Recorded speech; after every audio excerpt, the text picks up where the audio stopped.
अभिजीत भट्टाचार्य, गोविंदा, मुकेश खन्ना और इन सबके बाद आते हैं सुनील पाल, जिसके सामने सारे आई मी माई सेल्फ करने वाले सर झुकाते हैं। इनमें से कोई भी मेरी नजर में कुछ नहीं है। आप लोग अगर नहीं जानते, ये चिड़खोरे, फ्रस्ट्रेटेड, इग्नोरेंट मियां मिट्टू फाइनल बॉस हैं सुनील पाल, जिन्होंने हमारी आजादी के टाइम पे कॉमेडी शो किया था। उसके बाद से इनका सॉफ्टवेयर कभी अपडेट पे नहीं लगा। और इन्हें ये भी एक गलतफहमी है कि आजकल के कॉमेडियंस को इनसे वैलिडेशन चाहिए। मतलब अगर आपको सुनील पाल सर्टिफिकेट नहीं मिला तो आप एक अच्छे कॉमेडियन हो ही नहीं सकते। मैं हूं सुनील पाल, आपका कॉमेडी का लाल, और मैं दूंगा जवाब आपको सवाल। मतलब मैंने अपनी पत्नी को फिल्म दिखाई रांझना, फिल्म देखकर घर पे आके कहती मेरे पेरे रांझना, बर्तन सारे मांझना। भाई अगर ये कॉमेडी है ना तो फिर कोकोमेलन राइमिंग चैनल नहीं बल्कि दुनिया का सबसे बड़ा कॉमेडी चैनल होता, और baby shark do do do do कोई पोएम नहीं बल्कि मोस्ट वॉच कॉमेडी वीडियो होती। मेरा ध्यान इस पूरे पॉडकास्ट में इंटरव्यूअर के ऊपर था कि भाई ये इस आदमी को 1 घंटे झेल कैसे गया। मुकेश खन्ना के साथ साथ ये दूसरा आदमी है जिसकी समय की घड़ी 2001 में ही खो गई थी। बदला ही नहीं इनके लिए समय तब से। हमारा नाम है रतन नोरा, अनफोल्डिंग टैलेंट में आया हूँ पूरा के पूरा। अब हमारा जीवन बन गया काशी और मथुरा, इससे पहले शक्ल से था छूरा और जीवन था धतूरा। अरे वाह सर, क्या फनी बड़ी एक्टिंग की आपने सर। जब जब मैं आपका काम देखता हूं ना उसके बाद मुझे टाइगर श्रॉफ भी टैलेंटेड लगता है। उसका हर एक काम नया और फ्रेश दिखता है मुझे चिंता यह है कि सुनील पाल इतने पुराने जमाने में जी रहा है, इसको अगर पता लग गया ना इंटरनेट आ चुका है, वो भी 5G, ये शौक में मर जाएगा। सुनील पाल इतना पुराना आदमी है कि अपने शोज की बुकिंग भी पेजर पे लेता होगा। सुनील सर, आपने अपनी वीडियो से पहले एक वार्निंग डाल दिया करो, ओनली 90+। सुनील भाई, आज की जो जनरेशन है ना, उनको नहीं पता है कि आपने अपने जमाने में क्या क्या लेजेंडरी काम कर रखा है। सही बात। कर रखे होते तो पता होते ना। अपने जमाने में भी साधारण कॉमेडियन ही थे, बस उस टाइम लोगों को थोड़ी नॉलेज कम थी इन सब कामों की, तो ये अंधा में काना राजा बना फिर रहा था। और आजकल ये हर एक कामयाब और टैलेंटेड कॉमेडियन से जलन खाने का काम करते हैं। इसमें लेजेंडरी क्या है? लेजेंड तो नहीं, पर ये उससे मिलता जुलता जरूर कुछ है। 4 शब्द राइम करने से भाई कुछ फनी नहीं हो जाता। अगर राइमिंग ही फनी हुआ करती तो जॉन एलिया दुनिया का सबसे बड़ा स्टैंड अप कॉमेडियन रह चुका होता। अब तुम्हें लग रहा होगा कि चलो यार कोई आदमी पुराने जमाने में जी रहा है तो उसमें दिक्कत किसी को कुछ नहीं है। सुनील पाल को ही सबसे ज्यादा है। ये कह रहा है मैं तो पुराने जमाने में हुई, तुम लोग क्यों नहीं पीछे आ जा रहे, तुम क्यों डिवोल्व नहीं होते, भाई तुम भी मेरे ही जमाने में आ जाओ। ये एकदम वो किसी भी फैमिली फंक्शन में एक सोल्टी अंकल नहीं घूमता रहता, वो हर किसी से जलनखोरी की। अच्छा विदेश में लग गया तुम्हारा कितना 50 लाख का पैकेज, विदेश का 50 लाख और इंडिया का जैसे हमारे सोनू का 7 लाख है, बराबर ही है, खर्चे इतने हो जाए। एक वीडियो बनाओगे कमरे में, वहाँ सो कॉल्ड 19-20 साल के लड़कों को उनको नशा पानी करवाओगे, उनके सामने 20-25 मिनट में खूब जम के गाली दोगे, गाली गलौज करोगे, जो भी करोगे, वो कंटेंट एक तबका देख रहा होगा। सुनील पाल के साथ सबसे बड़ी दिक्कत क्या है? मतलब सिर्फ इसके साथ ही नहीं, इसके जैसे और भी दुनिया में अलग अलग एरिया, अलग अलग फील्ड में इस तरह के लोग हैं जो रियलिटी एक्सेप्ट ही नहीं कर पाते कि भाई टाइम चेंज हो रहा है, आपके कस्टमर, आपकी ऑडियंस, हर कोई चेंज हो रहा है, आपके कंज्यूमर चेंज हो रहे हैं, उसके टाइम के साथ आपको चेंज होना पड़ेगा, आपको रेलेवेंट रहना है। अगर ये सीधा एक्सक्यूज दे देता है कि आजकल तो भाई गाली चलती है, जो आजकल फेमस स्टैंड अप कॉमेडियन है, जो आजकल के फेमस इन्फ्लुएंसर यूट्यूबर्स हैं, वो सिर्फ गाली देके फेमस हो रहे हैं। मतलब अगर वो 1 घंटे की वीडियो बना रहे हैं, 1 घंटे लाइव परफॉर्म कर रहे हैं, उसमें वो सिर्फ गाली ही गाली देते हैं, उनका कुछ कंटेंट और है ही नहीं। और जो ऑडियंस है वो दारू पी के आती है, इसीलिए वो पूरा 1 घंटा गाली, सिर्फ गाली, पूरे 1 घंटे 60 मिनट लगातार वे 6-7 हजार गालियां सुन के ही हंसते हैं। ऑडियंस गलत है, आर्टिस्ट गलत है, सिर्फ सुनील पाल अकेला ये सही है। तूने दिल पे चलाई छुरिया,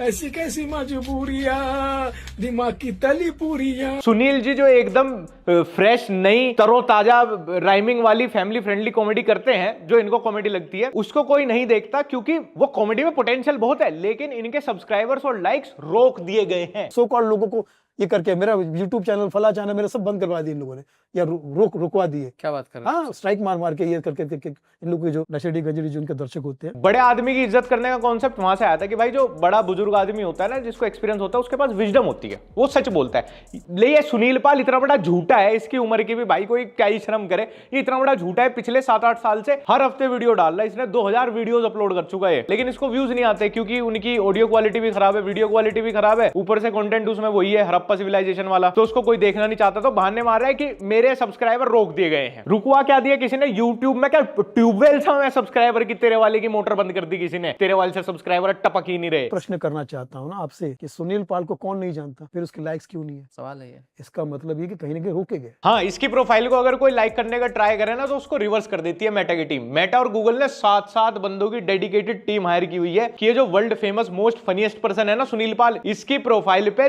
लाइक होने ही नहीं चाहिए। मतलब अगर कोई लाइक करे तो मिटा दो उसे तुरंत के तुरंत। तुम ट्राई कर लेना, तुम जैसे लाइक करोगे ना सुनील पाल की प्रोफाइल पे, मेटा का एक बंदा आएगा, तुम्हें दिखेगा फोन में, को ऐसे मिटा के चला जाता है लाइक। सुनील भाई ये सिर्फ आप ही की नहीं, बहुत सारे क्रिंज क्रिएटर्स की दिक्कत है, जो एक टाइम जिन्होंने थोड़ा सा पीक पकड़ा था वो टियर 3-4 ऑडियंस में, उनको भी यही लगता है कि उनके कंटेंट में कोई दिक्कत नहीं है, बल्कि यूट्यूब की ऐप में ग्लिच है, उनके सब्सक्राइबर्स को नोटिफिकेशन जानी बंद हो गई, यूट्यूब ने पर्सनली आकर उनकी रीच रोक दी। साले तू है हमारा सबसे बड़ा, कितनी बिलियन ट्रिलियन की कंपनी है हमारी, पर तुझे नहीं आगे बढ़ने देंगे बेटी के। नेटफ्लिक्स में अगर ये सब यही लोग हैं तो उनको चाहिए ऐसे ही लोग जो गाली दे, इस टाइप के बोल्ड कंटेंट। क्या कंटेंट होता है इनका, लड़का लड़की लड़का लड़की लड़का लड़के लड़का लड़की। नेटफ्लिक्स पे सिर्फ बोल्ड कंटेंट होता है, लड़का लड़की इस टाइप का, तो इसीलिए नेटफ्लिक्स पे कभी सुनील पाल आ नहीं पाए। या आप मान लो उन्होंने आना नहीं चाहा, इनके इंटरव्यू तो ये लगता है कि इन पे ऑफर्स बहुत थे बट ये नहीं आए, क्योंकि वहां पे बोल्ड कंटेंट हो सकता है, वहां पे लड़का लड़की यही वाले सब सीन दिखाते हैं नेटफ्लिक्स वाले। तो सुनील पाल के मॉरल्स ने अलाउ नहीं किया इस टाइप के बोल्ड कंटेंट। क्या कंटेंट होता है इनका, लड़का लड़की लड़का लड़की लड़का लड़के लड़का लड़की। बाकी सब तो फिर भी सिर्फ गालियां ही दे रहे थे, तूने तो भाई पूरा चीप मोलेस्टर वाला कैरेक्टर ही प्ले कर लिया। इससे बढ़िया तो नेटफ्लिक्स पे आगे स्टैंड अप में गाली दे लेता, पैसे भी बचते और इज्जत भी। हर चीज का अपना महत्व है। ये कपड़े आपने क्यों पहने यहाँ पर, हम तो संसार में नंगे ही आए थे ना भैया। अब लड़कियां क्या बोलती है, मैं तो अपने लिए पहन रही हूँ, मुझे तो समाज से मतलब नहीं, और उसी समाज से लाइक चाहती हो तुम। नहीं, लड़कियां जो जिवामे के अंडरगारमेंट्स पहनती हैं वो सुनील पाल को दिखाने के लिए ही तो पहनती हैं। ये आदमी अपनी बात को बैक करने के लिए कुछ भी लॉजिकल बोल सकता है, कुछ भी। अपने लिए कपड़े पहन के अगर कोई समाज से लाइक ले भी रहा है तो इस बात से उसका क्या लॉजिक है? मतलब ये दो बात तो कनेक्ट ही नहीं हुई, खुद आपस में क्या लेना देना है इन बातों का। जैसे मनोज बाजपेयी ने गालियां दी थी, मनोज बाजपेयी बोलता गाली देना कोई बुरी बात नहीं, तो मैं मनोज बाजपेयी को मिलते ही छूट गालियां दे दूं 50, और मनोज कैसे और 50-60 गालियां दे दूं। अच्छा, तो जो आपने मोलेस्टर वाला कैरेक्टर प्ले किया था, तो सुनील जी अब रियल लाइफ में आपको मिलते ही मैं छेड़छाड़ दूं, फिर आपकी तिजोरी में अगर मैं अपना गोल्ड प्लेटेड सॉसेज रख दूं, कैसा रहेगा? नहीं सुनील मेरे भाई, तू एक बात सुन, ऑन स्क्रीन कैरेक्टर प्ले करने में रियल लाइफ में कुछ तो डिफरेंस होता हो। इवन आदमी के मूड में, आदमी की पर्सनैलिटी में ही एक टाइम बाद बहुत डिफरेंस होता है। ऐसे तो भाई अगर कोई बच्चा बचपन में कोई गलती कर देगा तो पूरी जिंदगी उसे माफ ना करे। सुनील पाल जैसा खुद है ना कि टाइम के साथ कभी वो हुआ ही नहीं, सेम ये लोगों को समझता है कि नहीं भाई, जो अगर उसने एक बार ऑन स्क्रीन प्ले करता है ना, वो आदमी वही है, खुद वो वही है। नेचुरल एक्टिंग जैसा कुछ नहीं होता। मनोज वाजपेयी ने ये बोला था कि अगर आप कोई कैरेक्टर प्ले कर रहे हो जिसे आपको रियल लाइफ के आसपास दिखाना है, तो हमारी रियल लाइफ का भी एक हिस्सा है गालियां, तो वो कैरेक्टर अगर ऑन स्क्रीन गालियां देगा तो उसमें कोई बुरी बात नहीं है, वो नेचुरल एक्टिंग में आता है। ये सुनील पाल वाली बुद्धि के बच्चे होते हैं जिनको लगता है अमरीश पुरी बहुत हराम आदमी था भाई, वो तो कोई गुंडा बदमाश आतंकवादी था। हमारे बॉर्डर पे अगर वॉर हो गई ना तो सुनील पाल आर्मी जनरल से हेल्प नहीं मांगे, बल्कि सन्नी देओल की जय जयकार करेगा, जाओ सन्नी भाई बॉर्डर पे जाओ। आपने ही तो वो ऑन स्क्रीन कैरेक्टर प्ले किया था। इस हिसाब से तो भाई तुम्हारे लिए प्रधानमंत्री विवेक ओबराय होगा। अगली बार मोदी जी के बर्थडे पे सब मोदी जी को ट्वीट कर रहे होंगे, ये विवेक ओबराय को जाके मैसेज करे हैप्पी बर्थडे भाई। मनोज वाजपेयी का वो किरदार पर्दे पे गाली दे रहा है ना? मनोज बाजपेयी जो किरदार निभा रहा है वो किरदार गाली देता है, क्योंकि वो ओरिजिनल गाली देता होगा ना, तो ओरिजिनल में वो मरा भी है, फिर वहां एक्टिंग करके एक्टिंग कर रहा है, और वहां एक्टिंग करते तो फिर यहाँ क्यों नहीं कर रहा भाई? यार नेचुरल एक्टिंग जैसी कोई चीज नहीं होती दुनिया में। क्या क्या बोल रहा है भाई? तो मतलब कहां एक्टिंग करनी है, रियल में स्क्रीन पे मतलब मरना एक्टिंग के?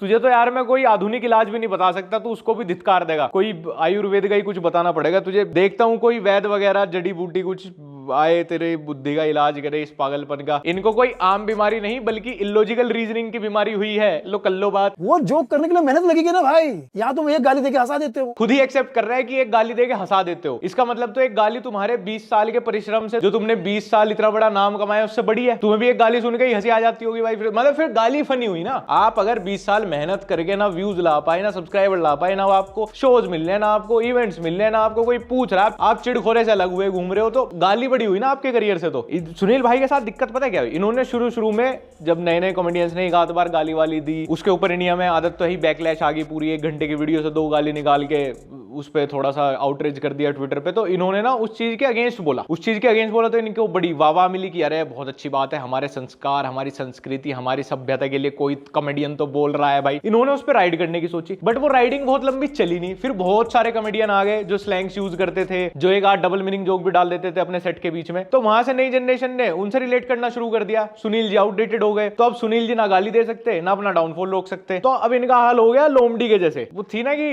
अंगूर तो मिले नहीं तो अंगूर अंगूर तो खट्टे हैं, वाइन महंगी है तो पानी पी के ही सो जाओ। आप एक बात का ध्यान करना कि हर इंडस्ट्री में सबसे ज्यादा चिड़खोरा, सबसे ज्यादा फ्रस्ट्रेटेड सा, if but technically, morally, ethically बात करने वाला वही आदमी होगा जो उस इंडस्ट्री में सबसे पीछे होगा, जिसको सक्सेस, ऑडियंस, फेम कुछ नहीं मिल रही होगी। सेम सुनील जी के साथ है कि इनको देश में भुखमरी, गरीबी, उससे ज्यादा सीवियर सेंसिटिव केसेस नहीं दिख रहे, इनको कॉमेडियंस की वीडियोस में गालियां दिख रही हैं, इनको किसी गवर्नमेंट की, अपोजिशन की पॉलिसी में कहीं कोई खामियां नहीं दिख रही, पर कॉमेडियन की 1.5 घंटे की वीडियो में 4 गाली तो बहुत बड़ी दिक्कत है भाई। सुनील जी के अकॉर्डिंग आपका कंटेंट वो होना चाहिए जो पूरा परिवार एक साथ बैठ के देख ले। आजकल पूरा परिवार ग्रह पूजा में एक साथ नहीं बैठ पा रहा, इनको कंटेंट ऐसा बनवाना है। चलो ठीक है, हम खुद बोलते हैं कि बहुत चीप, बहुत वल्गर, जो हर तरीके से ethically, morally, technically, social media, terms condition, हर चीज के अगेंस्ट ऐसा कंटेंट आप मत बनाओ जो कि आप आज से 10 साल बाद रिग्रेट करोगे। पर ऐसा नहीं है भाई, ऐसा वो स्टैंड अप कॉमेडियंस का और बहुत सारे यूट्यूबर्स का कंटेंट वैसा नहीं है। लोग बना रहे हैं 15-15, 20-20 साल से, उनको बहुत ब्रांड्स, बहुत प्लेटफॉर्म, बहुत ऑडियंस सब अप्रिशिएट कर रही है। तो एक साथ इतने, हर भाई इतने क्या, हर कोई बेवकूफ है फिर तो भाई, अगर इतने लोग अप्रिशिएट कर रहे हैं उसे। हम लोग भी कॉल आउट करते हैं ऐसे लोगों को जो बहुत चीप, वल्गर टाइप का कुछ भी कंटेंट डालता है, पर 2 घंटे के स्टैंड अप में किसी ने 4 डबल मीनिंग जोक मार भी दिए, 5-6 गाली भी दे दी, वो भी फ्लो में, जहां पे रिक्वायरमेंट थी, जहां होता है ऐसे ही, 4 दोस्त ऐसे ही बात करते, तो क्या हो गया भाई? राइमिंग से तो बढ़िया ही है। हर लाइन में मैं पीने बैठा था, मैं दारू पी रहा था, मैं ये किया था, फिर मैं पी रहा था, मैं पी के आया, मैं पीने वाला हूँ, मैं पीने जा रहा हूँ, ये कर रहा हूँ, यही कंटेंट। शराबी वाला तो आप भी करते थे एक आइटम।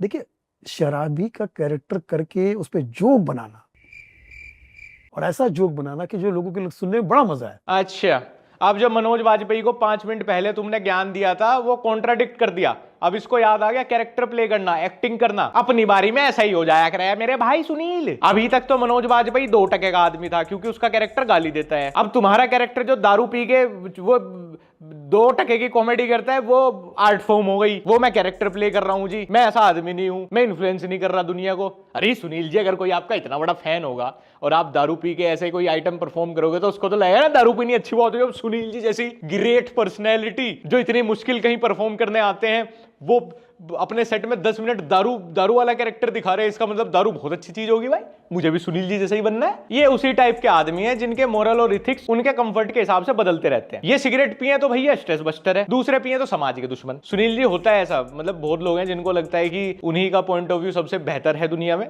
किसी और का कोई पॉइंट ऑफ व्यू हो ही नहीं सकता, और दूसरों को भी उन्हीं का पॉइंट ऑफ व्यू अपना लेना चाहिए। जो आपको लगता है कि बहुत बड़ा तगड़ा है इन लोगों का, ये जो सो कॉल्ड, इनको मेरे किसी आर्टिस्ट के सामने बिहार के सोनपुरा मेला में खड़ा कर दो, सोनपुर मेले में, अगर ये 5 मिनट में चल गया। आप भी मुझे फंडा करा के भिड़ लो मेरे से, अगर तुम 5 मिनट भी टिक जाओ। आदमी कॉमेडी बैटल करने भी कहां बुला रहा है? द लाफ क्लब गुड़गांव नहीं, सोनपुर मेले में आजा, चल टिकला 5 मिनट आजा, सोनपुर मेला बिहार। तो मैं कह रहा हूँ कि यहाँ पर भी सभ्य भाषा में करो ना। आपको सोनपुर मेला में तो आप छोड़ ही दीजिए, आपको वहां तो पहुंच ही नहीं पाएंगे, कभी जीवन में नहीं पहुंच पाएंगे। ये मेरा चैलेंज है आपको, क्योंकि जिस वहां पे पहुंचने के लिए बहुत मेहनत करनी पड़ती है। सोनपुर मेला तो भाई मुझे अब कोई बड़ी स्टेज लग रही है, ये Kamani stadium, Indira Gandhi indoor stadium ना जी ना, Royal Albert Hall no, Sonpur Mela, वहां परफॉर्म करना है अब मेरा ड्रीम। हर एक स्टैंड अप कॉमेडियन का बचपन का सपना होता है कि एक बार सुनील पाल जी को टक्कर दूं सोनपुर मेले की स्टेज पे। जीवन का एक ही लक्ष्य, Sonpur Mela live stand up comedy first position. मैंने उनको जोक भी कहता कि सोनू जी आपकी जीवनी लिखूंगा मैं, आपकी बायोग्राफी लिखूंगा, उसका नाम होगा सोनोग्राफी। ओ भाई क्योंकि आप गायनो वोकोलॉजिस्ट है, गायनो वोकोलॉजिस्ट। सोनपुर मेले में सोनोग्राफी वाले जोक, मतलब टिकट का पैसा वसूल हो जाता होगा जब सुनील पाल जी ऐसे सोनोग्राफी, गायनेकोलॉजिस्ट इस टाइप के जब कोई जोक मारते होंगे ना वहां पे। मैं तो भाई होस्ट की हिम्मत मान रहा हूँ इस पॉडकास्ट की, इतनी गंदी बात सुन के भी उसने हाथ नहीं छोड़ा। तुम एक बार ये पूरा पॉडकास्ट देख लेना डिजिटल कमेंट्री चैनल पे, बीच बीच में ना सच में तुम पॉज करके 5 मिनट सोचोगे कि ये क्या बोल गया, मतलब तुम्हें एम्बैरेसमेंट फील होगी भाई, तुम देखते वो ऑकवर्ड हो जाओगे कि भाई छी 50 साल का आदमी ये गंदी बात है। यो हनी सिंह दिलाऊंगा चकना सिंह, 4 बोतल वोडका गिफ्ट तेरा रोज का, हर फंक्शन में पीना तुम, शादी हो या रोक का। एक ये और एक वो तारक मेहता का उल्टा चश्मा वाली वो टप्पू सेना, ये दोनों ही बड़े नहीं होके दे रहे भाई। मुझे सच में शुरू में लगा कि ये कोई रिवर्स सरकाज़म होगा कि ये जानबूझ के इस तरह का क्रिंज रैप गा रहा है, पर फिर मैं थोड़ा डीप घुसा उसमें तो पता चला कि ये इसका नया सेट है जो आजकल ये सोनपुर मेले में परफॉर्म करता है। सच में सुनील जी आपके सामने सोनपुर मेले में पक्का ही कोई नहीं टिक पाएगा, क्योंकि तुमने सोनपुर की जनता को 2 दशक पीछे ही पकड़ा हुआ है। ये इतने पीछे रुका हुआ है, इतने पीछे रुका हुआ है, इसके लिए कोरोना भी अभी 15-20 साल बाद आएगा। जितने स्लो और आउटडेटेड सुनील जी आप चल रहे हो, आपके यहाँ तो अभी भी कांग्रेस का ही कोई प्रधानमंत्री होगा। खैर दोस्तों, आज की वीडियो में इतना ही। इससे ज्यादा तो मैं क्या ही बोलूं। हाँ, बहुत टाइम से इस चीज को लेकर बार-बार इंटरव्यू आते थे सुनील जी के, तो मैंने फाइनली सोचा कि एक डेडिकेटेड रोस्ट बना देते हैं। And all thanks to digital commentary channel, जिन्होंने हमें परमिशन दी उनके पॉडकास्ट को यूज करने के लिए। तो अगर तुम्हें पूरा क्रिंज पॉडकास्ट देखना है, अगर तुम्हें इंटरव्यूअर की हिम्मत देखनी है, तो पॉडकास्ट देख लेना एक बार। वहां जाके कमेंट जरूर कर देना कि तुम हमारे चैनल से आए हो, और लिंक नीचे मैं डिस्क्रिप्शन में डाल दूंगा। मुझे इंस्टाग्राम पे @लक्ष्य अगर तुमने अभी तक फॉलो नहीं किया तो वहां पे भी फॉलो कर लेना। हमारा ब्लॉग चैनल लक्ष्य चौधरी व्लॉग्स अब तो शर्म आवे कहना बोलते हुए, पर